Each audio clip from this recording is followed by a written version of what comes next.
Hi friends, ரொம்ப நாள் இல்லை, ரொம்ப மாதம் அப்படி கூட இல்லை, 2 வருஷம் ஆகுது ஒரு ட்ரிப்பு போய். எங்கேயுமே போகிறதில்ல. கிளார் அடிக்குது ஒரு மாதிரி, என்னென்னு எனக்கே தெரியல. இருக்குமோ ஓகே. என்ன சொல்கிறது, லாஸ்ட்டாக காஷ்மீர் போனேன். 2 இயர்ஸ் ஆச்சு. 2023ல் 2K25ல் இப்போ அடுத்ததாக போகிறேன். இப்போ ட்ரிவாண்ட்ரம் ஏர்போர்ட்டில் இருக்கிறேன். போர்டிங் பாஸ் வாங்கியாச்சு.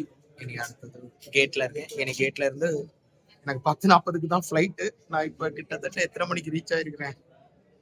8-8:30க்கெலாம் ரீச் ஆகிட்டேன். ஏன்னா ஒரு 2-2.5 மணி நேரம் இங்கே தான் இருக்குது. 2 மணி நேரம் கிட்ட இங்கே இருக்க வேண்டியிருக்கு. ஸோ 2 மணி நேரத்துக்கு பிறகு தான் இது. அதுக்கு இடையில கொஞ்சம் பேக்கிங் கொஞ்சம் கட் பண்ண வேண்டியிருக்குது. எல்லாம் உழைச்சி போட்டாங்க. உள்ள 2 கொக்கோ கோலா பாட்டில் வச்சுருந்தேன். அது அவங்களுக்கு பிடிக்கல. உள்ள என்ன இருக்குது காட்டு, நான் பார்க்கணும்னு சொல்லி எல்லாம் திறந்துட்டாங்க. ஸோ அதை பேக் பண்ணோம். எனக்கு கிளியராக பேக் பண்ணிட்டு தான் இங்கேருந்து கிளம்பணும். அண்ட் இங்கேருந்து இப்போ வெஸ்ட் பெங்கால், ஐ மீன் பெங்களூரில் போய் ஸ்மால் கே மீட் பண்ணுவோம். ஸ்மால் கே கூட சேர்ந்து வெஸ்ட் பெங்கால் போகிறேன். இந்த ட்ரிப்பு ஃபுல்லாக எப்படி இருக்க போகுது என்ன எதுவும் தெரியல. ஏன்னா ஃபர்ஸ்ட்டில் இந்த ட்ரிப்பு ஸ்டார்ட் ஆனதுலேருந்தே பல பிரச்சனைகள். அவங்க ஏன்னா ஃப்ளைட் ஃபேர் ரொம்பவே இன்க்ரீஸ் பண்ணிட்டாங்க. அதுக்கு பிறகு கரெக்டான ஒரு டயத்தில் ஃப்ளைட் ஃபேர் கம்மி பண்ணி கிடச்சிது. பிக்கப் பாயிண்ட் பிரச்சனை, இத்தனையோ ஒவ்வொரு வீடியோவில் முடிஞ்ச அளவுக்கு சொல்கிறேன்.